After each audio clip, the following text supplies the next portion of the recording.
7:35.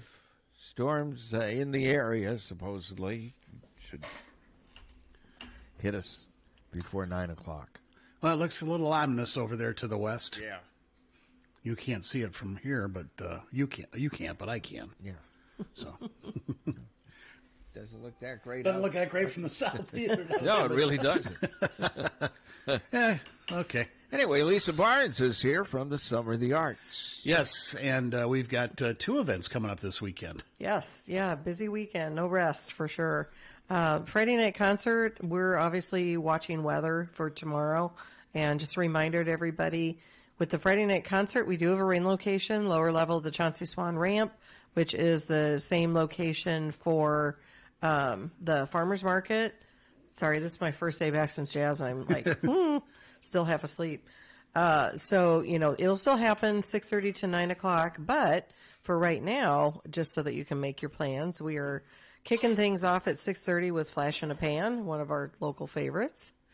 And they played Friday night concert. They played Music on the Move. They're fantastic. Yeah, they're just wonderful. And following that, we have the Awful Purdies.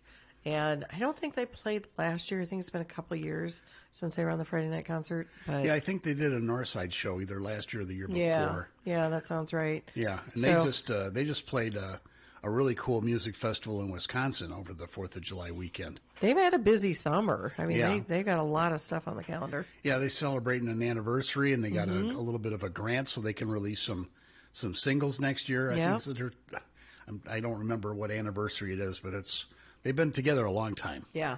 So we're very excited to have both of those groups. And we also have a special performance by our own Summer of the Arts intern, Michelle Carpenter. She will be performing some original music. She's a singer-songwriter, plays guitar. And so she will be kicking things off before the Friday night concert. So around 6:15 to 6:20. We'll have her on the stage, and it's her last day with us, and we're going to miss her. And that's it's cool. like, this is a great way to send her out, actually get her the opportunity to play in front of a crowd at the Friday night concert.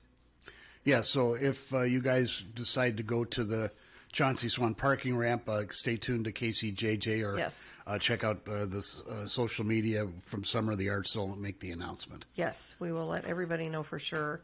And then we have our next Rhythms at Riverfront Crossings on Saturday night. Again, 6:30 to 9 o'clock. I know that they've added a chance of rain on Saturday, but I think that one's going to be okay. Yeah, it's pretty minimal. Yeah. So, because we don't have a rain location for that. And we've got Swampland Jewels, which is such a fun group.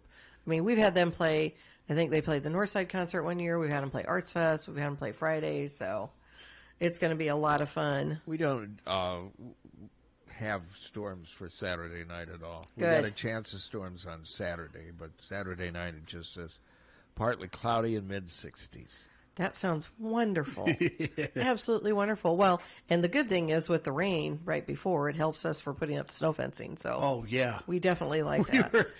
Last year we were doing one, and they've got that last one. They got to put spikes in the ground, to put up the snow fencing, and they were putting like buckets of water in the ground to soften it up so you could get in there. Yeah, well, and actually the last Rhythms, it was pretty hard. And we got a post hole digger.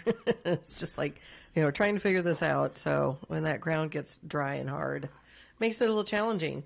And then, it's too bad you can't have like a permanent pipe. I know. Pounded in there with a cover on it that you could just. That would be nice. That they could just mow over and stuff. Maybe for future. Talk to the Parks Department about that. And then next week we continue our Music on the Move. On Wednesday night, July 16th, we have Saul Luberoff and Andy Parrott will be performing from 6:30 to 8 o'clock at Willow Creek Park, so over on the west side. Saul doing okay? Yeah, apparently he's doing really well. I texted him and I said, are you still going to be able to do Music on the Move? He said, yep, we're ready. So that's awesome. Okay. Yeah. And he had a fall, didn't he, or something like that? Yeah, he fractured his hip. Yeah. Does not sound fun. No. Those of us as we get older, it is definitely not much fun. And then we did recently announce one change to the schedule for Rhythms at Riverfront Crossings, and that is on July 26th. We will have Orquesta Altamayas. So we're very excited to bring them to Riverfront Crossings. And we are hoping they're replacing Fez Presents Iowa Rock and Soul Review. unfortunately, with Saul's situation, they just haven't had time to practice or anything. So we're hoping to be able to rebook them for next year because we were all looking forward to that too. Yes. Very much so.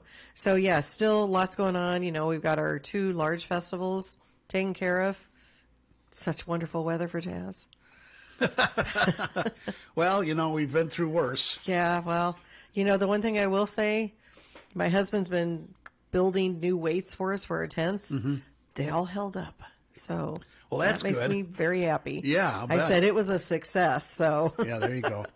But yeah, we were still able to get all of the performers on stages, and we adjusted the schedule on Saturday and stuff. But it was still a great weekend of music. Yeah, and the folks who came out got treated to some really great performances. Yeah, exactly. And that's the ultimate goal. We probably would have had a bigger crowd if we didn't have all these storms rolling through on Saturday, but it is what it is. Yeah, and you really people can't. Had fun. You really can't predict that. So. Exactly. Well, the funny thing was, when the storm rolled through at 3:30, we knew about that when we closed everything down. We were ready for that, and I was told, it doesn't look like there's anything behind it, so. We got everything all opened up, and then we had another major downpour, and it's just like, really? Really?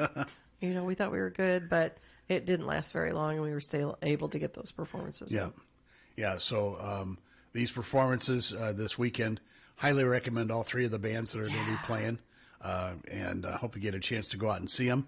If you do, remember that they're free to you, but not free to put on, so Summer of the Arts always is in need of